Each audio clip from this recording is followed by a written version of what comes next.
جیسے ہر آواز دم ساتھ گئی ہو۔ دیوار پر لگا پنکھا اپنی مخصوص رفتار سے چل رہا تھا، مگر اس کی آواز بھی اس لمحے غیر معمولی محسوس ہو رہی تھی۔ امجد صاحب نے گہری سانس لی، آنکھیں موند کر چند لمحے کچھ سوچتے رہے اور پھر آہستگی سے اٹھ کر دونوں ہاتھ جوڑے۔ ان کی آواز میں نرمی بھی تھی اور تھکن بھی۔ معذرت کے ساتھ بھائی صاحب، لیکن اب آپ جا سکتے ہیں۔ اس نے صاف لفظوں میں کہہ دیا ہے کہ وہ کوئی رشتہ نہیں رکھنا چاہتی، کم سے کم اب تو بالکل نہیں۔ کچھ وقت دیں اس کو، کیا پتا وہ اس رشتے کو سمجھنا شروع کر دے جو ایک ناممکن عمل ہے۔ زارو نے چونک کر اپنے سستر کو دیکھا، آنکھوں میں گھٹن تھی، درد اور غصہ دونوں کا امتزاج۔ وہ ٹھہرے ہوئے لہجے میں بولا، یہ آپ کی ڈھیل کا نتیجہ ہے انکل۔ میں نے نکاح آپ کی مرضی سے کیا تھا، یہ آپ ہی تھے جنہوں نے کہا تھا کہ بندوق کی نوک پر نکاح کر لو۔ اب دیکھیے آپ کی بیٹی کا حال، میں نے آپ کی بات مانی تھی۔ میں نے اس دن آپ کو منع کیا تھا کہ زبردستی اس کو بالکل پسند نہیں ہے، وہ صرف شور مچائے گی، بالکل نہیں سنے گی۔ لیکن آپ کو لگ رہا تھا میں بکواس کر رہا ہوں۔ اب دیکھ لیں انجام۔ خبردار جو آپ نے اس طرح کی باتیں کر کے ہمدردی حاصل کی، آپ بھی برابر کے شریک دار ہیں۔ امجد صاحب نے ایک لمحے کو نظریں چرائیں، جیسے خود سے نظریں ملانے کی ہمت نہ ہو، پھر تھکے ہوئے لہجے میں بولے، مجھے نہیں معلوم تھا کہ میرا تمہیں ایک مشورہ دینا اتنا بھاری پڑ جائے گا۔ تم اسے محبت سے قائل کر سکتے تھے زارون، لیکن تم نے بھی غنڈہ گردی ہی دکھائی۔ میں تمہاری محبت میں کہہ گیا تھا، لیکن مجھے کیا پتا تھا کہ تم واقعی کر گزرو گے۔ زارون نے بے یقینی سے سر ہلایا، لہجہ تلخ ہو گیا۔ میں آپ کے منصوبے پر چلن تھا انکل، آپ بے ایمانی نہ کریں اور نہ ہی اپنی زبان سے مکریں، یہ غلط بات ہے۔ میرا دماغ اگر گھوما تو میں اس کو سب سچ سچ بتا دوں گا کہ تمہارا باپ پہلے ہی میری ٹیم میں شامل ہے۔ امجد صاحب نے ایک دم آگے ہو کر ہاتھ اٹھایا، جیسے بات روک دینا چاہتے ہوں۔ چہرے پر واضح گھبراہٹ تھی۔ بس کرو پلیز، اپنی زبان کو بند رکھو۔ اگر میری بیٹی کو پتہ چل گیا کہ اس کا مجرم اصل میں ہوں تو وہ مجھ سے بھی ہمیشہ کے لیے دور ہو جائے گی۔ میں سب سنبھال لوں گا، کچھ کرتا ہوں۔ تو بس ابھی کے لیے یہاں سے چلے جاؤ پلیز۔ میں راضی کرنے کی اس کو کوشش کروں گا، لیکن جب تک تم خاموش رہو گے۔ اگر تم نے کوئی بھی الٹی سیدھی بات کی یا پھر مجھے معلوم ہوا کہ تمہارا اسے کوئی کانٹیکٹ ہوا ہے تو مجھ سے برا کوئی نہیں ہوگا۔ اصغر صاحب جو اب تک خاموش بیٹھے تھے یکدم کھڑے ہوئے اور اپنے بیٹے پر ایک تیز سخت نگاہ ڈالی۔ زارو نے سر جھکا لیا۔ باپ بیٹے کے درمیان خاموشی کا ایک پتھر سا لمحہ گزرا، پھر اصغر صاحب بغیر کچھ کہے اپنے قدم مضبوطی سے رکھتے ہوئے لاؤنج سے باہر نکل گئے تھے۔ اس وقت انہیں بے حد شرمندگی محسوس ہو رہی تھی جس کی کوئی حد نہیں تھی۔ زارون نے بھی اب جانے میں عافیت جانی تھی۔ وہ دھیرے سے خدا بول کر نکل گیا تھا، مگر کسی نے پلٹ کر جواب نہیں دیا۔ وہ بھی خاموشی سے دروازے کی طرف بڑھا اور نکل گیا۔ پیچھے صرف امجد صاحب رہ گئے تھے جنہوں نے اپنے سر کو دونوں ہاتھوں سے تھام لیا۔ ان کی سانسیں بھاری ہو چکی تھیں، آنکھوں میں نمی تیرنے لگی تھی اور دل میں ایک عجیب سی خلش گونج رہی تھی۔ انہیں یقین نہیں آ رہا تھا کہ ان کی دی گئی ایک رائے نے بیٹی کی زندگی کو اس موڑ پر لا کھڑا کیا تھا جہاں وہ خود بھی بے بس کھڑے تھے۔ لاؤنج کی فضا اب بھی بوجھل تھی اور وقت جیسے رک گیا تھا۔ دوسری جانب کمرے میں نیم روشن پیلا سا بلب جل رہا تھا۔ کھڑکی کے باہر شام کی اداسی دھیرے دھیرے اندر اتر رہی تھی۔ نازش بیڈ پر بیٹھی تھی، اس کا چہرہ سپاٹ تھا، مگر آنکھوں کے اندر طوفان کا شور صاف دکھائی دے رہا تھا۔ بال بکھرے ہوئے تھے، جیسے دل کا حال چہرے پر نقش ہو گیا ہو۔ دروازے پر دستک دیے بغیر ختیجہ بیگم اندر داخل ہوئی اور بیٹی کو یوں خاموش بیٹھے دیکھ کر آہستہ آہستہ اس کے قریب آ کر کرسی پر بیٹھ گئیں۔ وہ اپنی ماں کی موجودگی محسوس کر چکی تھی، مگر نظر انداز کیے بیٹھی رہی۔ اسے معلوم تھا وہ کیوں آئی ہیں۔ چند لمحے بعد وہ میٹھے لہجے میں اسے مخاطب کرتے ہوئے بولی، نازش بیٹا، تم کیوں اس طرح تماشے لگا رہی ہو؟ نکاح ہو چکا ہے سب کے سامنے، نہ مجھے کوئی اعتراض ہے نہ تمہارے بابا کو۔ لڑکا کھاتے پیتے گھرانے کا ہے، دولت مند ہے، عزت والا ہے، تمہیں بہت خوش رکھے گا اور سب سے بڑھ کر وہ تمہیں پسند کرتا ہے۔ پھر آخر تم کیوں اتنا اعتراض کر رہی ہو؟ وہ جھنجھلا کر بولی تھی۔ اپنی بیٹی کی منطق انہیں بالکل سمجھ نہیں آ رہی تھی، آخر وہ منع کیوں کر رہی ہے۔ نازش نے سر اٹھا کر ماں کی طرف دیکھا، اس کے لہجے میں کرب تھا، آواز بھاری اور الفاظ میں ٹوٹ پھوٹ تھی۔ امی، اعتراض نہ کرو، آپ کس طرح کی بات کریں ہیں؟ وہ شخص میرے کالج کے سامنے آیا، زبردستی مجھے گاڑی میں بٹھایا، بندوق کی نوک پر۔ جانتی ہیں آپ، بندوق کی نوک پر مجھے اپنے فلیٹ لے کے گیا، وہاں زبردستی میرے ساتھ نکاح کیا، اور اب میرے باپ کے گھر مجھے چھوڑ کر دعویٰ کر رہا ہے کہ میں اس کے ساتھ رخصت ہو جاؤں، ہنسی خوشی جیسے کچھ ہوا ہی نہیں۔ پورے کالج نے تماشا دیکھا تھا، سب جگہ باتیں بنی ہوں گی، فلاں لڑکی ایک لڑکے کے عشق میں مبتلا تھی، جب دھوکہ دیا تو لڑکا زبردستی اسے لے گیا۔ آج کل کوئی پوری کہانی نہیں جاننا چاہتا، صرف اور صرف جو دیکھا جاتا ہے اسی کو سچ مان لیتے ہیں۔ اس کی آواز اونچی ہونے لگی تھی، دل کا غبار آنکھوں سے بہنے کو تھا۔ امی، آپ لوگ انسان ہیں یا کوئی اور مخلوق؟ آپ لوگوں کو سمجھ آ رہا ہے وہ میرے ساتھ کرنا کیا چاہتا ہے؟ اگر وہ نکاح کے وقت مجھ پر زبردستی کر سکتا ہے تو بعد میں وہ میرے ساتھ کیا کچھ کرے گا، یہ سوچ بھی نہیں سکتے آپ لوگ۔ وہ غم و غصے کی ذاتی سے چلائی تھی۔ ختیجہ بیگم نے بیٹی کی آنکھوں میں دیکھنے کی کوشش کی، مگر نازش کی نگاہ میں جو زخم تھا وہ برداشت سے باہر تھا۔ چند لمحے بعد وہ ہمت کر کے بولی، بیٹا، اصغر بھائی کا خاندان بہت رئیس خاندان ہے، میں تمہارا دکھ سمجھ رہی ہوں، تمہاری بات بھی سمجھ رہی ہوں، لیکن تم کچھ سمجھنا نہیں چاہتی۔ ہمارا اور ان کا بہت پرانا ساتھ ہے، تمہارے بابا کے وہ کتنے اچھے دوست ہیں، ہم ان کی بہت عزت کرتے آئے ہیں اور تاحیات کریں گے۔ تمہارے بابا بھی اسی لیے تم پر دباؤ ڈال رہے ہیں، یہ ضد نہ کرو، سب بہتر ہو جائے گا۔ وقت کے ساتھ تھوڑا بہت سوچ کر تو دیکھو، تمہیں خود وہ لڑکا اچھا لگے گا، تم دونوں ایک وقت میں بہترین دوست تھے۔ نازش نے ہاتھ جوڑ لیے جیسے آخری التجا ہو۔ امی، میرے ہاتھ جڑے ہیں، خدا کے لیے مجھے بخش دیں، میں کسی کے پریشر میں نہیں آؤں گی۔ آپ نہیں جانتی میں ہر رات کس اذیت میں سوتی ہوں، میرے اندر جو کچھ ٹوٹا ہے نا وہ کوئی جوڑ نہیں سکتا، اور خدا کے لیے اس انسان کو میرے گھر میں بھی آنا بند کر دیں۔ جلد سے جلد میں خلا لے لوں گی اور اس رشتے کو ختم کروں گی۔ میں مزید اس رشتے کے ساتھ نہیں بننا چاہتی۔ اور کوئی نہیں تھا، وہ میرا بہترین دوست، وہ ایک مفاد پسند انسان تھا جس نے اپنی مرضی کی اور مجھے مرنے کے لیے چھوڑ دیا۔ ختیجہ بیگم نے گہری سانس لی، ان کی آنکھوں میں بھی نمی آ چکی تھی۔ وہ آہستگی سے بولی، تم بعد میں بہت پچھتاؤ گی نازش، زندگی ایسے فیصلوں پر صبر نہیں کرتی، سزا دیتی ہے۔ نازش کی آنکھوں میں اب آنسو نہیں تھے، صرف ایک جمی ہوئی آگ تھی۔ وہ آہستہ لیکن پر اعتماد لہجے میں بولی، منظور ہے باپ کا پچھتانا، لیکن میں اس انسان کے ساتھ کبھی شادی نہیں کروں گی، چاہے مجھے اپنی جان دینی پڑ جائے۔ یہ کہتے ہوئے وہ خاموشی سے پلٹی اور کمرے سے باہر نکل گئی۔ ختیجہ بیگم وہیں بیٹھی رہ گئی تھیں، ان کے ہاتھوں کی مٹھی زور سے بند ہو چکی تھی اور دل میں وہ سوال بار بار گونج رہا تھا، کیا واقعی بیٹی صحیح کہہ رہی ہے؟ شام کے دھندلکے میں شہر کی روشنیاں گاڑی کے شیشے پر عکس ڈال رہی تھیں۔ زارون خاموشی سے اسٹیئرنگ تھامے سڑک پر گاڑی چلا رہا تھا، جبکہ اس کے برابر والی سیٹ پر اصغر صاحب بیٹھے تھے۔ گاڑی میں چند لمحے مکمل خاموشی چھائی رہی، صرف انجن کی ہلکی آواز اور ٹریفک کا شور دور سے سنائی دے رہا تھا۔ اصغر صاحب کی آنکھیں سامنے دیکھ رہی تھیں، لیکن ان کے اندر کچھ بھڑک رہا تھا۔ انہوں نے گردن گھما کر بیٹے کو دیکھا اور دھیمے مگر سخت لہجے میں بولے، زارون، تم نے مجھے کہیں کا نہیں چھوڑا ہے۔ میرا امجد کے گھر ایک مقام تھا، وہ بچی ہمیشہ میرے سامنے سر جھکا کر بات کرتی تھی، آج وہی بچی میرے سامنے کتنی درستگی سے پیش آ رہی تھی۔ تم نے مجھے کہیں کا نہیں چھوڑا، شرم آتی ہے مجھے تمہیں اپنی اولاد کہتے ہوئے۔ زارون ایک لمحے کے لیے باپ کی طرف دیکھا، پھر نظریں سڑک پر مرکوز کر لیں۔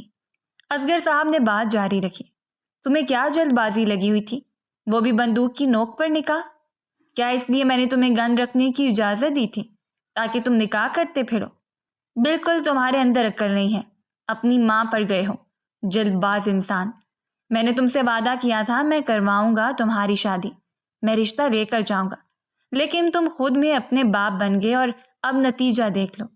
زارون نے دانت بھینچے، پھر جھنجھلا کر بولا، بابا آپ کے دوست کی بیٹی کچھ زیادہ ہی خود کو ترم خان سمجھنے لگی ہے، اتنی عقل آ گئی ہے اس کو کہ میری محبت کو بھی رد کر رہی تھی۔ بچپن سے وہ ضدی رہی ہے اور ہمیشہ اس نے اپنی ضد میں نقصان کیا ہے، اس بار بھی وہ نقصان کر رہی ہے۔ زبان سنی تھی آپ نے اس کی، بکواس کر رہی تھی کہ نکاح تسلیم نہیں کرتی، پولیس میں شکایت کر دے گی، 2 تھپڑ کی بھی نہیں ہے۔ اور باتیں سنو، جیسے کوئی ریاستی مشیر ہو۔ آپ لوگوں نے بلا وجہ اسے اتنا سر پر چڑھایا ہوا ہے۔ غصے کے باعث اس کی رگیں پھول گئی تھیں۔ وہ اپنے کیے پر شرمندہ تھا، مگر آج انہیں اس واقعے نے اس کا تمام پچھتاوا کہیں دھو دیا تھا۔ اصغر صاحب نے سنجیدگی سے رخ موڑا، آواز بلند کی مگر لہجے میں تشویش تھی۔ کس قسم کی جنونی محبت ہے تمہاری زارون؟ تمہیں وہ لڑکی چاہیے بھی اور اس پر ظلم بھی کرنے ہیں۔ یہ کون سا عشق ہے؟ زارون دانت پیس کر بولا، مجھے کوئی سمجھ نہیں سکتا، آپ بھی نہیں، انکل امجد بھی نہیں۔ اگر آپ دونوں نے میرے ساتھ ہاتھ نہ باندھے ہوتے تو میں کب کا اس کو سیدھا کر چکا ہوتا۔ صرف 2 منٹ لگیں گے بابا اور اس لڑکی کا دماغ ٹھکانے آ جائے گا۔ فضول میں خود کو حاتم طائی سمجھا ہوا ہے اس نے۔ ایک بات کو پکڑ کر بیٹھ گئی ہے۔ اصغر صاحب نے آنکھیں بند کر کے ماتھے پر ہاتھ رکھ لیا۔ ان کی سانس بھاری ہو گئی تھی۔ تم چاہتے کیا ہو؟ زبردستی نکاح کیا اور اب زبردستی رخصتی؟ کیا یہی تمہارا نظریہ ہے رشتوں کا؟ وہ واقعی حد سے زیادہ غصہ تھے۔ انہیں سمجھ نہیں آ رہا تھا ان کے بیٹے کو ہو کیا گیا ہے۔ زارون بے صبری سے بولا، میں چاہتا ہوں وہ میری بیوی بن کر میرے گھر آ جائے۔ نکاح کو 2 مہینے ہو گئے اور ابھی تک وہ نکاح کو ماننے کو تیار نہیں، جیسے کسی کھیل کا حصہ ہو۔ روز نئی ضد، نئی شکایت۔ کون سمجھائے اس کو کہ یہ زندگی کا معاملہ ہے، کھیل نہیں۔ مانتا ہوں میں نے جلد بازی کی، غلطی کی کہ اس سے بندوق کی نوک پر نکاح کیا، مگر آپ اچھی طرح جانتے ہیں جس بات کی ضد وہ کر لیتی ہے اپنی ضد کبھی نہیں چھوڑتی۔ اسی لیے مجبوراً مجھے یہ قدم اٹھانا پڑا تھا۔ گاڑی اب سگنل پر رک گئی تھی۔ باہر سرخ روشنی سڑک پر پھیل چکی تھی۔ اصغر صاحب نے آہستگی سے گہرا سانس لیا اور کچھ دیر خاموشی اختیار کی۔ ان کی آنکھیں بیٹے کے چہرے پر ٹکی تھیں، مگر وہ لفظ ڈھونڈنے میں ناکام ہو رہے تھے۔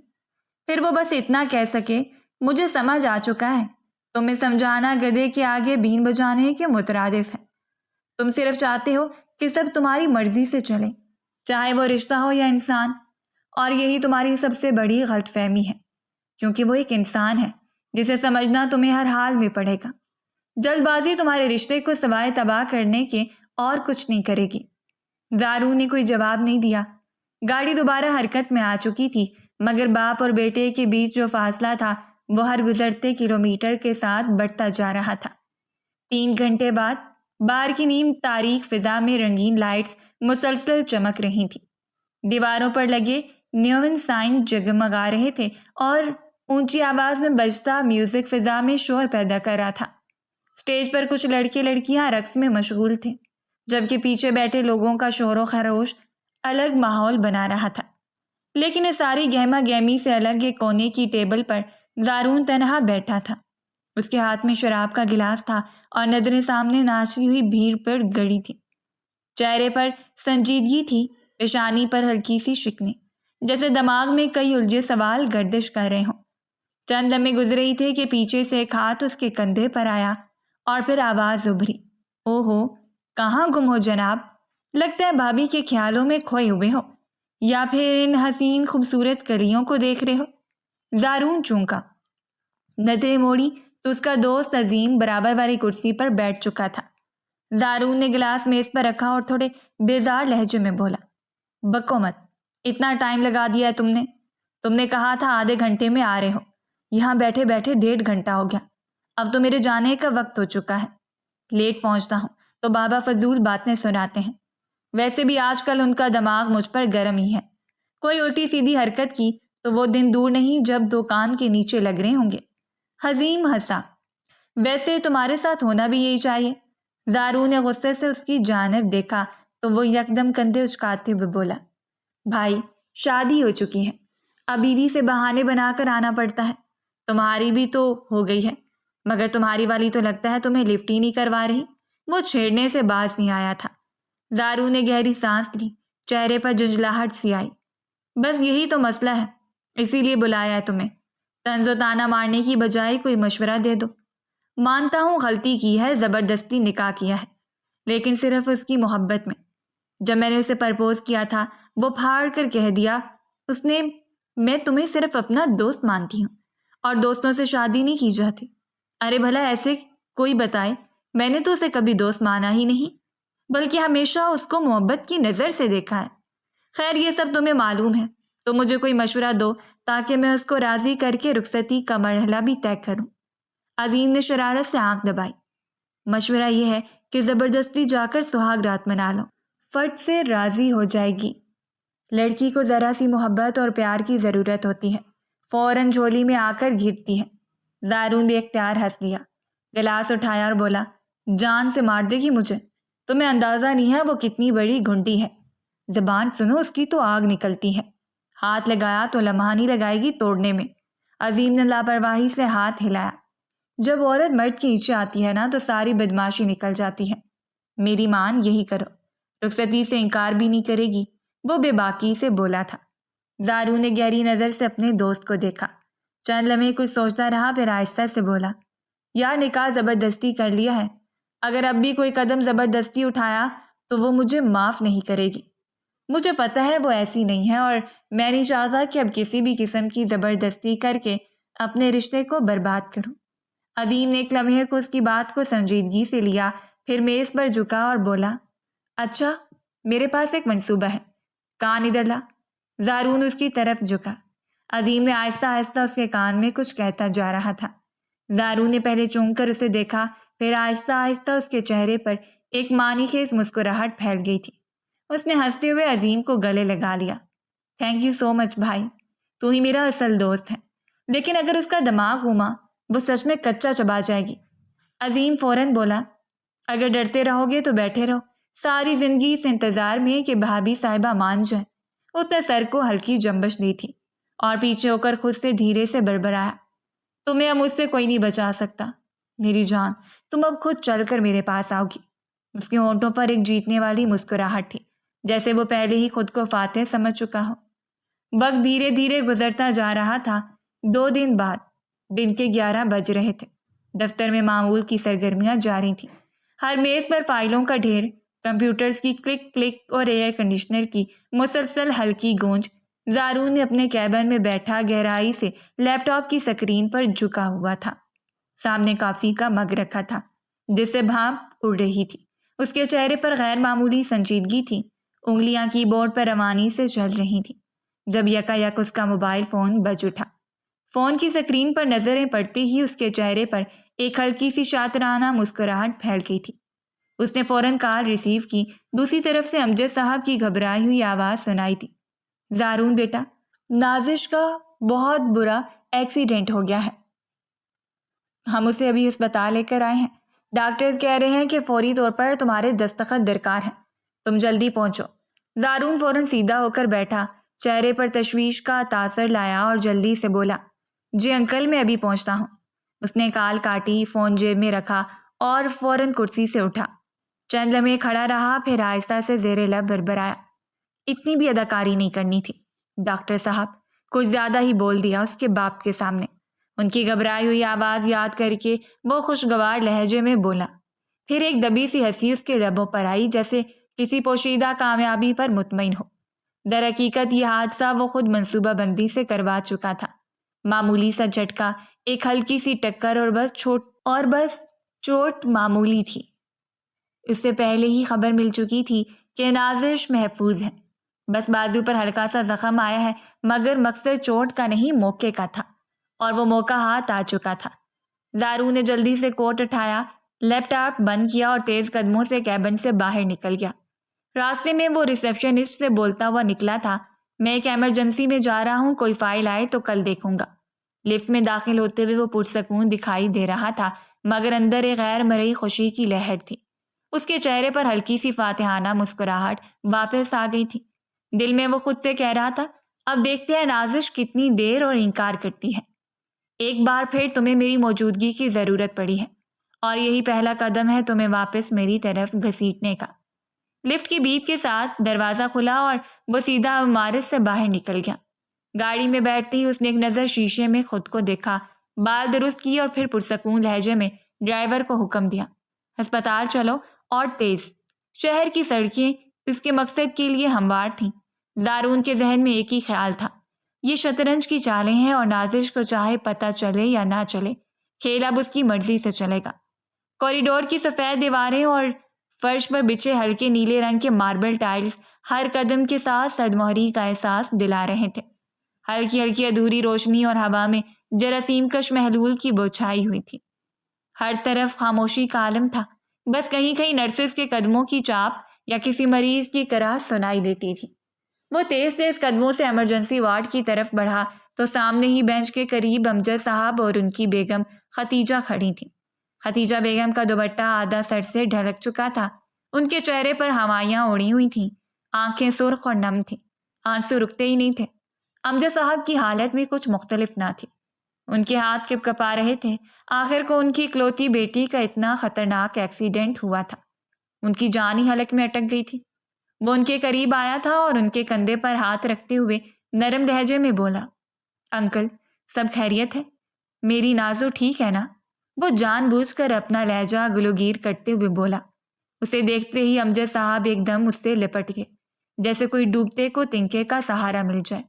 وہ ان کو بہت پسند تھا، بچپن سے ان کی خواہش تھی ان کی بیٹی کا شوہر زارون ہی بنے، لیکن نہ جانے کیوں آج کی بیٹی کو یہ اس بات سمجھ نہیں آ رہی تھی، اور وہ اس کے گلے لگے چند لمحے آنسو بہاتے رہے۔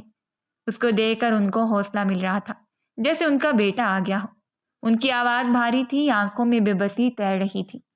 نہ جانے میری نازش کو کیا ہو گیا، وین میں جا رہی تھی، لڑکیوں کو اتنی خاص چوٹ نہیں لگی، مگر نازش کو بہت لگی ہے، اندر ایڈمٹ کر لیا گیا ہے، ہوش نہیں آیا ابھی تک۔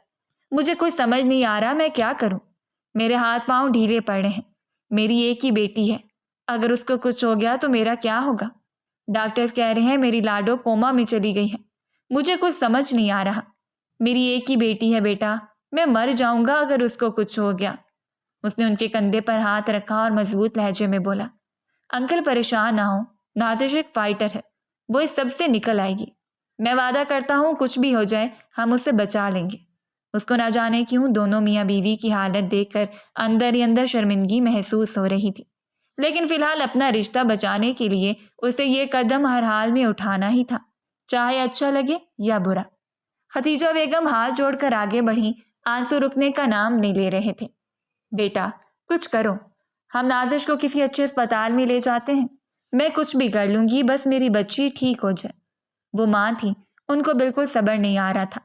وہ ایک لمحہ خاموش ہوا، پھر نرمی سے بولا، خالہ یہ اسپتال بھی بہت اچھا ہے، یہاں میرے بہت سے جاننے والے ہیں، میں خود بات کرتا ہوں، آپ فکر نہ کریں، سب کچھ ٹھیک ہو جائے گا، آپ بس حوصلہ رکھیں، میں اپنی بیوی کو کچھ نہیں ہونے دوں گا۔ اس کا لہجہ لمحے بھر کے لیے لڑکھڑایا تھا، ایک نظر اس نے دونوں پر ڈالی تھی، اندر ہی اندر اسے مزید گلٹ ہونے لگا تھا۔ اسے معلوم تھا اگر اس کی عاطف فشاں بیوی کو یہ معلوم ہو گیا کہ اس نے بے بنیاد اس کے ماں باپ کو خوب رلایا ہے تو اس بار وہ سیدھا اس کو شوٹ کرے گی۔ یہ خیال آتے ہی اسے جھرجھری آئی تھی۔ اس نے ان دونوں کو بینچ پہ بٹھایا، خود ان کے سامنے گھٹنوں کے بل بیٹھا۔ آپ کی بیٹی میری بیوی ہے، خالہ آپ اتنا پریشان نہیں ہو، میں سب سنبھال لوں گا، اسے کچھ نہیں ہوگا، اور میں یہ بھی پتہ کرتا ہوں کہ کس بدبخت نے وین کو نقصان پہنچایا ہے جو آج میری نازش اس حال میں پہنچی ہے۔ میں بھی ڈاکٹر سے بات کرتا ہوں، وہ بہت مضبوط ہے، جو بھی ممکن ہوا میں کروں گا، آپ بس دعا کریں، اور اگر یہاں اس کا علاج ٹھیک طرح سے ممکن نہ ہوا ہم اسے بہتر اسپتال لے کر جائیں گے، آپ بیٹھ جائیں، میں اندر بات کرتا ہوں۔ امجد صاحب نے اس کا ہاتھ تھام کر دبایا، آنکھوں میں تشکر کی جھلک تھی۔ ختیجہ بیگم مسلسل دعائیں مانگ رہی تھیں۔ وہ اٹھا، ایمرجنسی کے دروازے کی طرف بڑھ گیا، اس کے قدموں میں عزم تھا، دل میں بے چینی اور چہرے پر ایک سخت مگر پر امید سکون، لیکن دل بہت عجیب ہو رہا تھا، بار بار اس کا دل ایک ہی بات کی گواہی دے رہا تھا، یہ نہیں کرنا چاہیے تھا، دونوں میاں بیوی بہت پریشان ہو رہے، مگر اپنا رشتہ بچانے کے لیے اسے یہ قدم ہر حال میں اٹھانا ہی تھا، جس کے لیے وہ بے حد مجبور ہو گیا تھا۔ دروازہ کھولتے ہی وارڈ کی تیز روشنی اور مشینوں کی بیپ بیپ آوازیں اس کے اعصاب پر اثر ڈالنے لگیں۔ ایک طرف نازش بے سدھ پڑی تھی، چہرے پر آکسیجن ماسک، ہاتھ میں ڈرپ، دل کی دھڑکن کو مانیٹر کرتی مشین بار بار جماکے کی طرح بیپ کر رہی تھی۔ اس نے ایک لمحے کو آنکھیں بند کی، پھر گہرا سانس لے کر اندر قدم رکھا۔ جنگ ابھی باقی تھی، اور وہ ہار ماننے والوں میں سے ہرگز نہیں تھا۔ وارڈ کی سفید روشنیوں میں ایک عجیب سا سکوت بکھرا ہوا تھا، دیوار کے ساتھ لگے آلات کی ٹک ٹک اور ہلکی ہلکی بیپ کی آوازیں خاموشی میں گونج رہی تھیں۔ زارون دھیرے دھیرے قدم اٹھاتا وارڈ میں داخل ہوا، اس کے قدموں کی چاپ قالین پر دب کر رہ گئی تھی۔ کمرے کے وسط میں بائیں طرف بیڈ پر وہ لیٹی ہوئی تھی، چہرہ زرد، آنکھیں بند، سانسیں آلہ ناپ رہا تھا۔ دو سفید کوٹوں والے ڈاکٹر اس کے قریب کھڑے کسی چارٹ پر نظریں جمائے تھے۔ زارون نے سلو موشن میں چلتے ہوئے بیڈ کے قریب جا کر سینے پر بازو باندھ لیے۔ نظریں اس کے چہرے پر جم گئی تھیں۔ ڈاکٹر رحمان نے زارون کی موجودگی کا احساس کرتے ہی چہرہ موڑا۔ میں آپ کا انتظار کر رہا تھا۔ آپ کے کہنے کے مطابق ہم نے باہر ان کے ماں باپ کو اچھا خاصا ڈرا دیا ہے۔ آپ بالکل بے فکر رہیں، سر پر معمولی چوٹ ہے، مگر آپ کے کہنے پر ہم نے بے ہوشی کا انجیکشن دے دیا ہے تاکہ وہ ہوش میں نہ آئیں، اور باہر موجود ان کے ماں باپ کو یہی لگے کہ وہ کوما میں جا چکی ہیں۔ زارون کی آنکھیں لمحے بھر کو ساکت ہو گئی۔ وہ بیڈ پر لیٹی ہوئی لڑکی کی طرف جھکا، اس کی بند آنکھوں کو دیکھا جیسے ان میں چھپی کسی سچائی کو پڑھنے کی کوشش کر رہا ہو۔ پھر آہستہ سے بولا، آواز میں نہ جذبات تھے نہ ہمدردی، بس ایک خالص فیصلہ۔ یہ لڑکی کم سے کم 4 دن تک بے ہوش ہی رہے، مکمل ہوش میں نہیں آنا چاہیے، صرف اتنا کہ کھانے کے وقت نیند بے ہوشی میں آ جائے، باقی وقت اسے مکمل بے سود ظاہر ہونا ہے۔ اگر سے ذرا بھی ہوش آیا تو میرے لیے بہت بڑی مشکل ہو جائے گی۔ یہ ہماری باتیں سن تو نہیں سکتی، وہ کسی خدشے کے تحت بولا تھا، آواز بھی قدرے دھیمی تھی۔ ڈاکٹر رحمان سر نفی میں ہلاتے ہوئے بولے، نہیں، یہ کچھ نہیں سن سکتی، ہم نے ان کا مکمل جسم بے جان کر دیا ہے، آپ بے فکر رہیں، اس بے ہوشی کے انجیکشن سے انہیں کوئی سائیڈ ایفیکٹ نہیں ہوگا۔ جبکہ اس نے سر اس بات میں ہلایا تھا اور ان کو دیکھتے ہوئے بولا، خیال رکھیے گا، مجھے کسی بھی قسم کی شکایت نہیں چاہیے۔ اگر بیچ میں یہ لڑکی کسی بھی طرح ہوش میں آ گئی تو سب کچھ تباہ کر دے گی۔ 4 دن مسلسل اسے بے ہوش ہی رکھنا ہے، کسی بھی قیمت پر۔ اس وقت وہ واقعی سفاکیت کی انتہا پر پہنچ گیا تھا۔ اپنے رشتوں کو بچانے کے لیے وہ کسی بھی حد تک جانے کو تیار تھا۔ ڈاکٹر نے آنکھیں جھکائیں جیسے حکم ماننا ہی ان کا فرض ہو۔ جی سر، آپ بے فکر رہیں، ہم نے تمام ریکارڈ سیٹ کر دی ہیں، نرسنگ سٹاف کو بھی سختی سے ہدایات دے دی گئی ہیں۔ مریضہ کو کوما میں ظاہر کرنا ہے تو وہی ظاہر ہوگا، آپ کو ہماری جانب سے کوئی شکایت نہیں ملے گی، اس بات کا میں آپ سے وعدہ کرتا ہوں۔ آپ نے جتنا ڈونیشن ہمارے اسپتال کو دیا ہے، آپ کو بھی بدلے میں اتنا ہی رزلٹ ملے گا۔ زارون نے گہرا سانس لیا، بیڈ کے سرہانے کھڑے ہو کر خاموشی سے چند لمحے اسے دیکھا، جیسے کچھ سوچ رہا ہو، پھر آہستہ سے پیچھے ہٹا، ہاتھ کے اشارے سے دونوں ڈاکٹروں کو جانے کا اشارہ کیا۔ شکریہ، اگر کوئی بھی مسئلہ ہوا تو مجھے فوراً اطلاع دینا۔ بالکل سر، ہم الرٹ ہیں۔ وہ دونوں ڈاکٹر دھیرے دھیرے کمرے سے باہر نکل گئے۔ زارون تنہا رہ گیا تھا۔ وارڈ کی خاموشی ایک بار پھر غالب آ گئی۔ اس نے جیب سے فون نکالا، سائلنٹ موڈ میں آن کر کے واپس رکھ دیا۔ کمرے کی روشنی اس کی آنکھوں میں چبھ رہی تھی، مگر اس کے چہرے پر کوئی تاثر نہ تھا۔ وہ بیڈ کے قریب جا کر جھکا، اس کے کان کے قریب ہو کر آہستہ سے بولا، اب تم کچھ نہیں کر سکتی، کچھ بھی نہیں، تمہاری خاموشی میرے حق میں گواہی بنے گی۔ وہ گہری نیند میں ڈوبی تھی، بدن پر تھکن کی پرچھائیاں تھیں، سانسیں منتشر، پیشانی پر پسینے کی نمی۔ اس کے قریب جھکا اور ماتھے پر ایک نرم، بے حد محبت بھرا لمس رکھ دیا، اور آہستگی سے اس کے چہرے کو تکتا رہا، جیسے کوئی اپنی زندگی کی سب سے قیمتی چیز کو دیکھ رہا ہو۔ وہ زیر لب بڑبڑایا، میری جان، کہا تھا آسانی سے مان جاؤ، لیکن تم نے مجھے مجبور کیا۔ میں محبت سے تمہیں اپنانا چاہتا تھا، عزت سے، مگر تمہاری ضد، تمہاری خاموشیاں مجھے یہ سب کرنے پر مجبور کر رہی ہیں۔ اس نے ایک گہری سانس لی تھی، اپنا کوٹ اتار کر اس نے پاس رکھے صوفے پر رکھ دیا تھا۔ شرٹ کے بٹن کھولتے ہی وہ اس پر حاوی ہو چکا تھا، دھیرے دھیرے اپنے لمس سے اس کے چہرے کو مہکانے لگا تھا۔ وہ بے ہوشی میں بھی قسمسائی تھی، لیکن اسے کوئی فرق نہیں پڑ رہا تھا۔ وہ اپنا پورا وزن اس پر ڈالے اس کی گردن کو اپنا شکار کر چکا تھا، ہاتھوں کو اپنے شکنجے میں جکڑ کر اس پر ایسا حاوی تھا کہ لمحے بھر کے لیے اس کی اپنی سانس بھی اکھڑ گئی تھی۔ اس کے ہونٹوں کو اپنا جام بخش کر اب اس کی نظر اس کے وجود پر تھی، اس کے ہاتھ بے باک انداز میں اس کے پورے وجود پر سرایت کر رہے تھے۔ دھیرے دھیرے وہ اپنی حدود بھولتا جا رہا تھا۔ بہت آرام سے اس نے اس کی شرٹ سرکائی تھی اور اپنے ہونٹ وہاں پہ رکھے تھے۔ دھیرے سے اس نے کمر کی تمام لائٹس آف کر دی تھی۔ لمحے بعد وہ اس کے ساتھ بہکتا چلا گیا تھا، اس بات سے بے خبر وہ بے ہوش وجود ایک ایک حرکت کو محسوس کر رہا ہے۔ وقت جیسے تھم گیا، دن رات کا فرق مٹ گیا تھا۔ وہ ہر رات اس کے پاس آتا، وہ بے ہوشی میں دھندلی آنکھوں سے کسی کا لمس محسوس کرتی، کسی کی سانسیں، کسی کی گرفت، لیکن وہ سمجھ نہیں پاتی تھی کہ وہ کون ہے، کیوں ہے اور یہ سب کیوں ہو رہا ہے۔ کئی بار اس نے چیخنے چلانے کی کوشش کی تھی، مگر بے ہوشی کی وجہ سے وہ اپنے ہاتھ تک نہیں چلا پا رہی تھی۔ بس خاموشی سے چپ چاپ اپنے بستر پر پڑی اس کا لمس محسوس کرتی رہی تھی، جو اسے انگاروں پر دھکیل دیتا تھا۔ وقت اور تیزی سے بیت رہا تھا۔ 4 دن بیت گئے تھے۔ چوتھے دن صبح جب سورج کی ہلکی روشنی پردوں سے جھانکتی اندر آئی تو اس کی پلکیں لرزی تھیں۔ 4 دن بعد بے ہوشی کا نشہ ٹوٹ رہا تھا۔ وہ خود بھی ہوش میں آنا چاہتی تھی، اس لیے وہ رات کی بجائے صبح ہی ہوش میں آ گئی تھی۔ آنکھیں کھلی، وہ ساکت ہو گئی۔ آنکھوں میں بے یقینی، جسم میں سنسناہٹ اور دل میں خوف کی گہری لکیریں چسپاں تھیں۔ پورا وجود اسے اپنا خالی خالی لگ رہا تھا۔ جو کچھ ان 4 دن میں اس کے ساتھ ہوا تھا وہ اس کی روح جھنجھوڑ چکا تھا۔ بے شک وہ بے حد مغرور تھی، لیکن ایک عزت دار باپ کی بیٹی تھی۔ اسی وجہ سے اسے اپنا آپ ختم ہوتا ہوا محسوس ہو رہا تھا۔ شرم کے مارے اس کی جان حلق میں اٹک گئی تھی۔ وہ دنیا کو کیا منہ دکھائے گی؟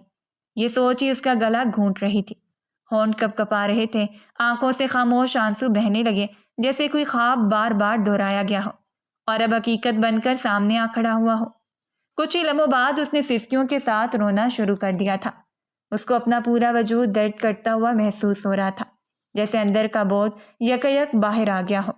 کمرے کے باہر بیٹھی اس کی ماں نے چیخ سن کر دروازہ کھولا اور فوراً اندر داخل ہوئی۔ اپنی بیٹی کو ہوش میں دیکھ کر لمحے بھر کے لیے ختیجہ بیگم کچھ بول ہی نہیں پائی تھی۔ خدا کا جتنا شکر ادا کرتی اتنا کم تھا، مگر اسے اس قدر روتا دیکھ کے وہ بے ساختہ اس کی طرف بڑھی تھی اور اس کی جانب دیکھتے ہوئے قدر نرمی سے بولی، کیا ہوا بیٹی؟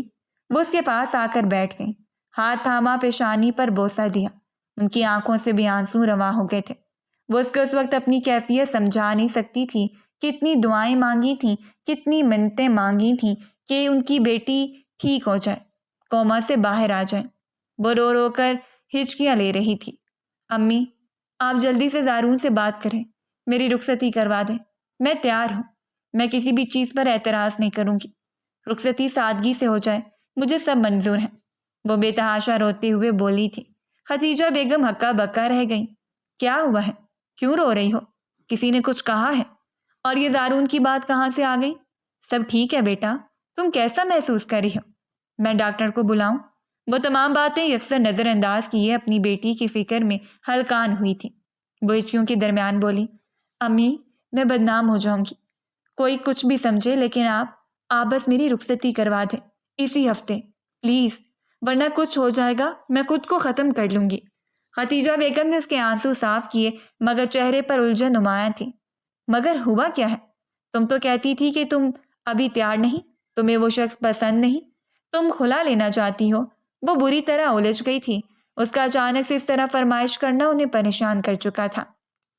وہ ایک دم سنبھل کر بولی، میں بالکل ٹھیک ہوں، سب کچھ ٹھیک ہے، بس اب اور انتظار نہیں ہو سکتا، مجھے کوئی خلا نہیں چاہیے، میں شادی کرنا چاہتی ہوں، اپنا گھر بسانا چاہتی ہوں، آپ فوراً تیاریاں شروع کریں، میں بالکل صحت یاب ہوں، مجھے کچھ نہیں ہوا۔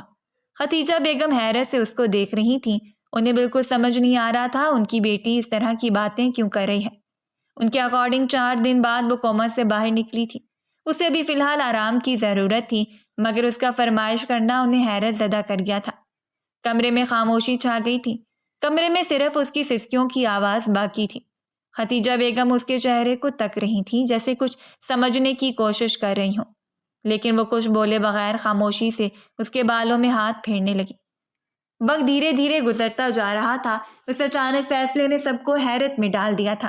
کسی کو توقع نہ تھی کہ وہ اتنی آسانی سے مان جائے گی، یوں اچانک زارون کے ساتھ رخصتی پر آمادہ ہو جائے گی۔ رخصتی سے پہلے زارون نے صاف لفظوں میں اس سے پوچھا تھا، کیا یہ تمہارا اپنا فیصلہ ہے؟ اور اس نے صاف لہجے میں کہا تھا، ہاں یہ میرا اپنا فیصلہ ہے، میں رخصتی کے لیے تیار ہوں۔ اس کو علم تھا یہ رضامندی کیوں اتنی جلد بازی میں دی جا رہی ہے، مگر وہ حیران تھا اتنی جلدی وہ راضی ہو جائے گی۔ اسے بالکل یقین نہیں آ رہا تھا۔ اسے لگا تھا کہ ہوش میں آنے کے بعد وہ خوب واویلا مچائے گی، اپنی امی بابا کے درمیان بیٹھ کر یہ بات کرے گی، مگر وہ مشرقی لڑکی نکلی تھی۔ اپنی عزت کی بات پر اس نے ایک لفظ نہیں کہا تھا، بس خاموشی سے نظریں جھکائے بیٹھی تھی۔ شام کی تقریب سادگی کی انتہا پر تھی، نہ مہمانوں کی بھیڑ، نہ بینڈ باجے، نہ ہی کوئی رسم۔ کچھ رسمی دعائیں پڑھی گئیں اور پھر اسے زارون کے ہمراہ رخصت کر دیا گیا تھا۔ دوسری جانب بھی اس نے سختی سے منع کر دیا تھا کہ کسی بھی قسم کی رسم نہیں چاہیے، اس کی طبیعت ٹھیک نہیں ہے، وہ جلد آرام کرنا چاہتی ہیں۔ اس کی بات کو اہمیت دی گئی تھی اور اسے کمرے میں بٹھا دیا گیا تھا۔ وہ پلنگ کے کنارے پر بیٹھی اپنے دونوں ہاتھوں کی انگلیاں آپس میں گھماتے ہوئے کسی شدید خوف میں مبتلا تھی۔ اندر کا کرب اور ماضی کی تلخ یادیں ذہن میں ایک فلم کی طرح چل رہی تھیں۔ وہ نکاح جس طرح ہوا تھا وہ اس بات کو فراموش کر چکی تھی۔ اگر کچھ یاد تھا تو صرف یہ کہ اس کی عزت مٹی میں مل گئی ہے، کسی نے اس کی زندگی تباہ کر دی ہے۔ اس کی سانسیں بار بار تیز ہو رہی تھیں، آنکھیں دروازے پر جمی تھیں، ہر آہٹ پر دل کانپ جاتا۔ اسے ایک ہی خدشہ تھا، اگر زارون کو سچ پتہ چل گیا تو کیا ہوگا؟ وہ کس طرح کا برتاؤ کرے گا؟ وہ اس کو چھوڑ دے گا اور پھر سب کے درمیان سچ کھل کر بیان ہو جائے گا۔ سب اس پر تھو تھو کریں گے، کوئی اسے دوبارہ شادی نہیں کرے گا۔ ہر طرف اس کے کردار پر کیچڑ اچھالی جائے گی۔ یہی سب باتیں اسے بے سکون کر رہی تھی۔ وقت دھیرے دھیرے گزرتا جا رہا تھا۔ چند دموں بعد دروازہ کھلا تھا۔ زارون اندر داخل ہوا، چہرے پر وہی ہلکی سی مسکراہٹ جو اکثر وہ رسمیت میں اوڑھ لیا کرتا تھا۔ اس نے دروازہ بند کیا اور آرام سے قدم اٹھاتا ہوا اس کی طرف بڑھا۔ کمرے میں خاموشی چھا گئی تھی، سوائے دل کی دھڑکن کے جو اس لمحے میں شدت اختیار کر گئی تھی۔ اس کی موجودگی محسوس کر کے نازش اپنے آپ میں ہی مزید سمٹ گئی تھی۔ خوف کے مارے اس کے ہاتھ پاؤں بھی لرزنے لگے تھے۔ زارون اس کے قریب آ کر بستر کے دوسرے کنارے بیٹھ گیا تھا۔ وہ ابھی کچھ کہنے ہی والا تھا کہ اس نے ہولے سے لب کھولے۔ آواز میں لرزش تھی۔ مجھے تم سے کچھ کہنا ہے، میں جھوٹ سے اس رشتے کی شروعات نہیں کرنا چاہتی۔ وہ چاہ کر بھی خاموش نہیں رہ پائی تھی۔ اس کے پاس بیٹھتے ہی وہ بول پڑی تھی۔ زارون نے اسے بغور دیکھا، اس کے چہرے پر خوف اور سچائی بیک وقت لرز رہے تھے۔ اسے بے اختیار اپنی بیوی پر ٹوٹ کر پیار آیا تھا۔ وہ کتنی معصوم تھی، یہ بات اسے آج محسوس ہو گئی تھی۔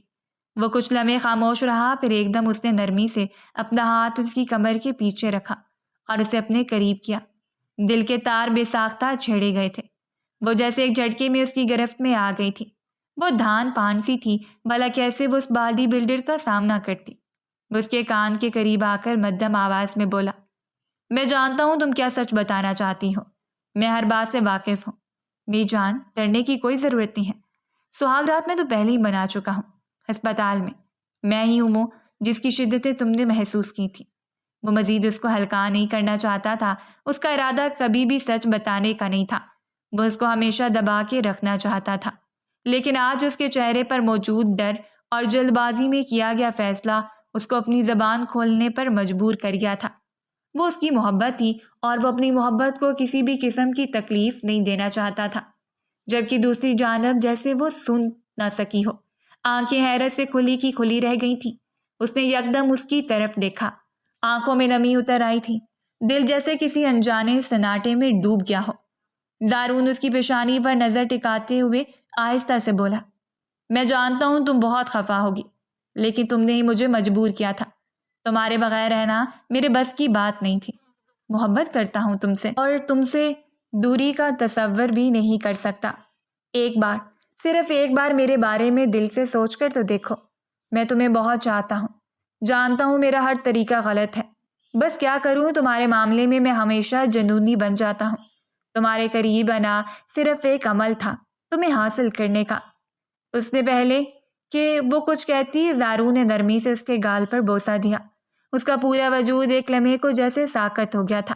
اس نے بامشکل خود کو پیچھے کیا، کچھ فاصلے پر ہو کر بیٹھ گئی اور آنکھوں میں آنکھیں ڈال کر دھیمی آواز میں بولی، مجھے یقین نہیں آ رہا تم میرے ساتھ یہ سب کر سکتے ہو۔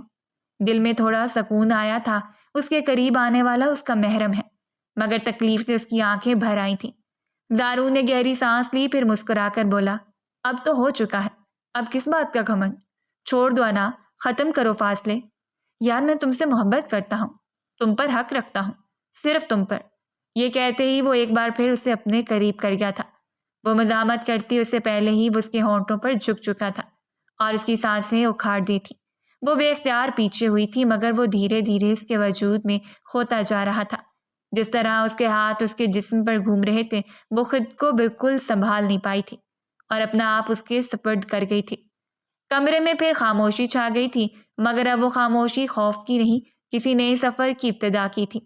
وہ لمحہ جس میں سچ بھی تھا، شدت بھی، اور ایک نرمی بھی، جسے الفاظ سے نہیں دل کی گہرائیوں سے محسوس کیا جا سکتا تھا۔ پوری رات وہ اس پر حاوی رہا تھا، ایک لمحے کے لیے بھی اس کو نہیں چھوڑا تھا۔ کئی بار وہ اس کو پیچھے کر چکی تھی، لیکن وہ اپنی حرکتوں سے بالکل بھی باز نہیں آ رہا تھا۔ اگلی صبح کا سورج پوری آب و تاب سے روشن ہوا تھا۔ کمرے میں ہلکی سی روشنی کھڑکی کے پردے کے درار سے اندر آ رہی تھی۔ دیوار پر لٹکی گھڑی صبح کے 5 بجا رہی تھی۔ کمرے میں خاموشی تھی، مگر اس خاموشی کو کسی کے سسکنے کی آواز نے چیر ڈالا تھا۔ زارون کی آنکھ اس کی سسکی سے کھلی۔ نیند سے بوجھل آنکھوں کو مسلتا ہوا اس نے کروٹ بدلی۔ بستر پر اس کے برابر میں بیٹھے وجود کو دیکھا تو وہ چونک گیا۔ وہ دونوں بازو گھٹنوں کے گرد لپیٹے سر جھکائے ہچکیوں سے رو رہی تھی۔ اس کا ہچکوتے کھاتا وجود اس کی سانس سے روک گیا تھا۔ زارون کا دل جیسے کسی نے مٹھی میں لے لیا ہو۔ نازو، وہ دبے قدموں اس کے قریب ہوا۔ اس کے پاس بیٹھتے ہی نرمی سے اس کا بازو چھوا، مگر اس نے جھٹکے سے ہاتھ جھٹک دیا۔ آنکھوں سے آنسو رواں تھے، مگر چہرہ غصے سے دہک رہا تھا۔ مجھے میرے ماں باپ کے گھر چھوڑاؤ۔ اس کی آواز بھاری تھی، مگر ہر لفظ سیدھا زارون کے دل میں پیوست ہو رہا تھا۔ تم نے میری عزت نفس کو مجروح کیا ہے، میں تمہیں کبھی معاف نہیں کروں گی۔ تم نے مجھے کہیں کا نہیں چھوڑا زارون۔ رات بھر تم مجھے محسوس کرتے رہے، حالانکہ میں نے تمہیں کئی بار روکا تھا۔ تم درندہ صفت انسان ہو، میں تمہیں کبھی معاف نہیں کروں گی۔ تم بہت برے ہو۔ زارون نے لب کھولنے چاہے، لیکن اس کی بلند آواز کے سامنے اس نے چپ رہنے میں عافیت جانی تھی۔ میں نے کبھی سوچا بھی نہیں تھا کہ تم میرے ساتھ ایسا کرو گے۔ ہم دوست رہے زارون، تمہیں میری تکلیف کا احساس ہونا چاہیے تھا۔ تم نے میری کمزوریوں کو میرے خلاف استعمال کیا، پہلے وہ نکاح جیسا فیصلہ، اور پھر اسپتال میں وہ سب کچھ۔ تم نے سب کچھ برباد کر دیا، میری عزت، میرا وقار، میرا مان، سب تباہ کر دیا۔ زارون نے بے چین ہو کر دونوں ہاتھوں سے اپنا سر تھاما، پھر اٹھ کر اس کے سامنے بیٹھ گیا۔ تم نے ہی مجھے مجبور کیا نازش، میں تم سے محبت کرتا تھا، میں نے کبھی تمہیں نقصان پہنچانے کا سوچا بھی نہیں، لیکن تم نے میری محبت کو ایک کھیل سمجھا، ہمیشہ میرا اور میری محبت کا مذاق بنایا۔ نازش کا چہرہ غصے سے سرخ ہو چکا تھا۔ محبت؟ وہ طنز سے ہنسی۔ یہ محبت تھی؟ شرم آتی ہے تمہیں یہ کہتے ہوئے؟ نفرت کرتی ہوں میں تم سے۔ تم جیسے مرد صرف استعمال کرنا جانتے ہو۔ تم نے میرا یقین توڑا زارون، میری خودداری کو رون ڈالا ہے، میں کبھی معاف نہیں کروں گی تمہیں۔ وہ فوراً بولا، تم غلط سمجھ رہی ہو۔ لیکن آزش کی برداشت کا پیمانہ لبریز ہو چکا تھا۔ ایک لمحے میں وہ اٹھی اور اس کے منہ پر ایک زوردار تھپڑ مارا۔ آواز کمرے میں گونجی تھی۔ زارون ہکا بکا رہ گیا۔ نازش کی آنکھوں میں وحشت اور خالی پن تھا۔ بھاڑ میں جاؤ تم اور تمہاری یہ سو کالڈ محبت۔ نفرت کرتی ہوں میں تم جیسے مردوں سے۔ زارون ایک لمحے کو ساکت رہ گیا تھا۔ وہ روتے ہوئے دروازے کی طرف بڑھی۔ دروازہ کھول کر وہ تیزی سے باہر نکل گئی تھی۔ کمرے میں اب صرف زارون کی سانسوں کی آواز باقی رہ گئی تھی۔ وہ وہیں بیڈ پر بیٹھا گمسم بے حرکت ایک پتھر کی مانند وقت جیسے تھم چکا تھا۔ وہ کچھ بھی سمجھنے سے قاصر تھا۔ محبت، عزت، رشتہ، سب کچھ اس لمحے چکنا چور ہو چکا تھا۔ 1.5 ہفتے بعد وقت دھیرے دھیرے گزرتا جا رہا تھا۔ لاؤنج میں خاموشی چھائی ہوئی تھی۔ شام کے سائے گھر کی دیواروں پر مدھم پڑ چکے تھے۔ صوفے پر بیٹھا زارون خاموشی سے طلاق کے کاغذات ہاتھ میں تھامے بیٹھا تھا۔ آنکھوں کے گرد ہلکے سائے، بے چینی سے مسلسل انگلیاں کاغذ کے کنارے سہلا رہی تھیں۔ وقت جیسے تھم گیا تھا۔ دروازہ کھلا اور وہ اندر داخل ہوئی۔ سفید سادہ لباس میں ملبوس، چہرے پر تھکن اور آنکھوں میں اداسی کی پرچھائیاں لیے وہ آہستہ آہستہ قدم بڑھاتی زارون کے قریب آ گئی تھی۔ 1.5 ہفتے بعد دونوں کا سامنا ہوا تھا۔ وہ فوراً اپنی جگہ سے کھڑا ہو گیا، نظریں جھکائے ہاتھ میں موجود کاغذات اس کی طرف بڑھاتے ہوئے بولا، اس پر دستخط کر دو، اس کے بعد میں کر دوں گا۔ یہ طلاق نامہ ہے، بہتر ہے کہ ہم دونوں الگ ہو جائیں۔ جب تم مجھے شوہر مانتی ہی نہیں ہو تو اس رشتے کا بوجھ اٹھانے کا فائدہ کیا؟ وہ حالات سے لڑتے لڑتے تھک گیا تھا۔ محبت اس کو آگ گنا لگنے لگی تھی۔ وہ چند لمحے خاموش رہی، پھر اس کی آنکھوں میں جھانکتی ہوئے بولی، تو یہی تھی تمہاری محبت؟ ایک تھپڑ کے بعد تمہاری ساری چاہت، ساری محبت ختم ہو گئی؟ زارون نے چونک کر اس کی طرف دیکھا، جیسے وہ الفاظ سے اندر تک چیر گئے ہوں۔